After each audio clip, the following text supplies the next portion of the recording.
এই স্ক্ৰীনশ্বটকেইটা দেখিলেনে আপোনালোকে? মই আপোনালোকক এই স্ক্ৰীনশ্বটকেইটা এটা উদ্দেশ্যতে দেখাইছোঁ। আৰু এই যিকেইটা স্ক্ৰীনশ্বট দেখিছে এই গোটেইকেইটা ইউটিউব চেনেল, আৰু বহুত আমাৰ অসমত এতিয়া বহুত পপুলাৰ ইউটিউব চেনেল এইকেইটা। আৰু আপোনালোকে জানেনে এই ইউটিউব চেনেলকেইটা ক'ত? এই চেনেলকেইটা ভিডিঅ' হয়তো আপোনালোকে খুবেই চাই থাকে আৰু খুব ভালো পায়। কমেডি টাইপৰ যিবিলাক ভিডিঅ' বনায়, বিভিন্ন টপিকৰ ওপৰত ভিডিঅ' বনায় ইহঁতে। মই খুব চাই থাকোঁ এওঁলোকৰ ভিডিঅ' আৰু খুব ভালো পাওঁ এওঁলোকৰ ভিডিঅ'বিলাক চাই। এওঁলোকে যিটো নলবৰীয়া থলুৱা ভাষাত যিটো তেওঁলোকে ভিডিঅ' বনাই আছে বা যি ধুনীয়াকৈ তেওঁলোকে উপস্থাপন কৰে বিষয়বিলাক খুব ভাল লাগে। এতিয়া মই দেখুৱাৰ উদ্দেশ্য এইটোৱে যে এই গোটেইবিলাক নলবেৰীয়া হয় আৰু কামৰূপ ৰুৰেলৰ হয়। আমাৰ বৰপেটাৰো এটা থলুৱা ভাষা আছে, গতিকে সেইটো নহয় যে বৰপেটা থলুৱা ভাষাতে আমি ভাল ভাল ভিডিঅ' বনাব পাৰোঁ, সেইটো নহয়।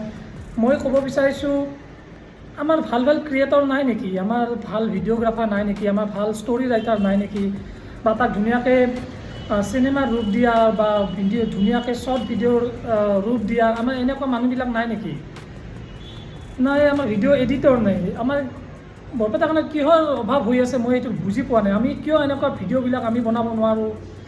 আমি কিয় এনেকুৱা কামবিলাক কৰিব নোৱাৰোঁ?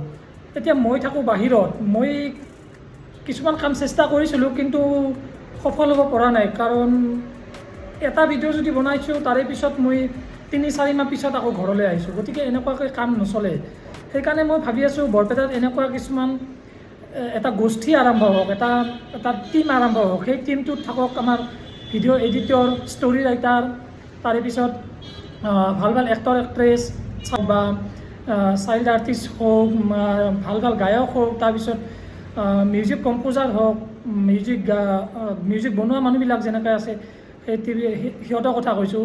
ধুনীয়াকৈ তেওঁলোকে এডিটিং কৰক, ষ্টৰিটো ভাল বনাওক, ভালকৈ এক্টিং কৰক। এইবিলাক কৰি আমি কিয় ধুনীয়াকৈ আমি উপস্থাপন কৰিব নোৱাৰোঁ?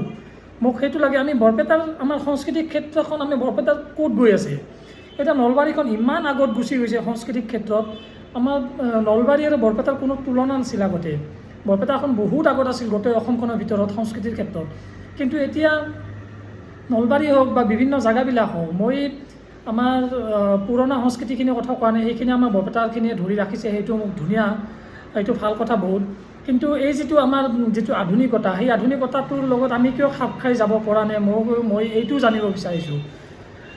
এতিয়া ইউটিউবৰ সময়, বিভিন্ন এক্টিঙৰ যিবিলাক ষ্টৰি চলে, বিভিন্ন ভিডিঅ' চলে, এইবিলাকৰ কাম আমি কিয় কৰিব নোৱাৰোঁ?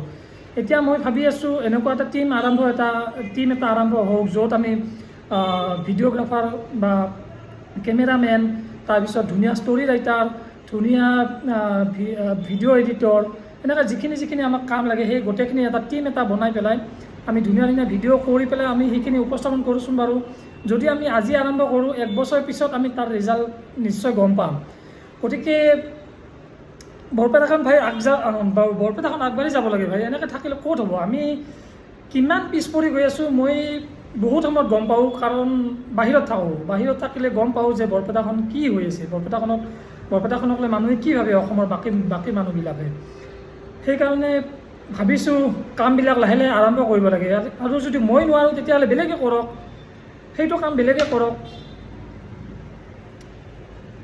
বুজি পাইছে নহয়? সেইটো কাম যদি কোনোবাই কৰিব পাৰে কৰক। ফাইনেন্সিয়েল ছাপৰ্ট লাগে, সেইটোও আমি কিবা কৰি যদি আলোচনা কৰি পেলাই আমি কৰিব পাৰোঁ তেতিয়াহ'লে ভালে কথা। আমাৰ বৰপেটাত বহুত ডিফেন্সত চাকৰি কৰা বা চেণ্ট্ৰেলত চাকৰি কৰা আমি বহুত ল'ৰা আছোঁ।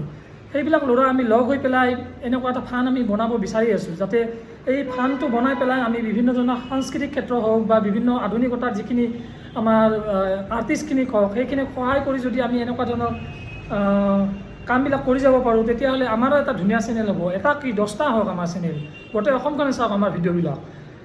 এনেকুৱা কামবিলাক কৰোঁচোন বাৰু। মই বিভিন্ন ক্ষেত্ৰত সমস্যাৰ সন্মুখীন হওঁ, কিয়? কাৰণ মই বহুত সময়ত নাথাকোঁ ইয়াতে, নথকাৰ কাৰণে বহুত মানুহৰ লগত লিংকটো নাই মোৰ। সেইটো ক্ষেত্ৰত মই আগবাঢ়িব নোৱাৰোঁ। যদি কিছুমান কাম কৰিব বিচাৰোঁ মনেদি, কিন্তু তাক কাৰ্যকৰী কৰিব নোৱাৰোঁ এটাই ক্ষেত্ৰত, কাৰণ মই মানুহবিলাক বহুত বেছি চিনি নাপাওঁ। মই আগতে যিবিলাক মানুহ চিনি পাইছিলোঁ সেইবিলাক তেওঁলোকৰ লগত মই বিভিন্ন সময়ত কথা পাতি থাকোঁ। তেওঁলোকে কয় ছাপোৰ্ট কৰিম, কিন্তু আমি সেই ষ্টৰিবিলাক আমি বিল্ড কৰিব পৰা নাই। ষ্টৰিবিলাক আমি কেনেকৈ কি কৰোঁ, তাৰপিছত কেনেকৈ তাক ভিডিঅ' কৰোঁ, আৰু এডিটিং কৰিবলৈ বহুত সময় লাগে। এডিটিং কৰা ভাল ল'ৰা থাকিলে সেইবিলাক কাম কৰিব পাৰি, কিন্তু এই সমস্যাবিলাকৰ কাৰণে কামবিলাক কৰিব পৰা নাই। এনেকৈ এতিয়া সমস্যা কৰি থাকিলেতো নহ'ব বৰপেটাখনত, বুজি পাইছে নহয়? এই সমস্যা কৰি থাকিলে নহ'ব। বৰপেটাখন ভাই বহুত ওপৰত যোৱাটো বিচাৰোঁ। এনেকৈ থাকিলে বৰপেটা দিনক দিনে তলতে গৈ আছে। শিক্ষাৰ ক্ষেত্ৰখন দেখিয়ে আছে আপোনালোকে। বৰপেটা এই অলপতে APSC ৰিজাল্ট আউট হৈ গ'ল। বৰপেটাৰ কি ৰিজাল্ট আপোনালোকে হয়তো গমেই পাইছে। দুজন মানে পোৱা বুলি শুনিছোঁ, কিন্তু তেওঁলোকৰ কোনো ধৰণৰ ইণ্টাৰভিউ মই এতিয়ালৈকে দেখাও নাই। এতিয়া আমাৰ বিভিন্ন নিউজ পৰ্টেলবিলাক আছে, তেওঁলোকে গৈ পেলাই তেওঁলোকৰ ধুনীয়াকৈ ছাপোৰ্ট কৰি পেলাই তেওঁলোকক নিউজত আনিব লাগে, তেওঁলোকৰ এটা ইণ্টাৰভিউ ল'ব লাগে। এনেকুৱা কামবিলাক কৰিলেহে আমাৰ মানুহবিলাকে উঠা পাব। আৰু যদি এনেকৈ থাকোঁ, আমাৰ বৰপেটাখন কাম চেচ আৰু এটাই আনটোক দোষ দি থাকিলে কাম হৈ থাকিব। তাৰে পিছত আমাৰ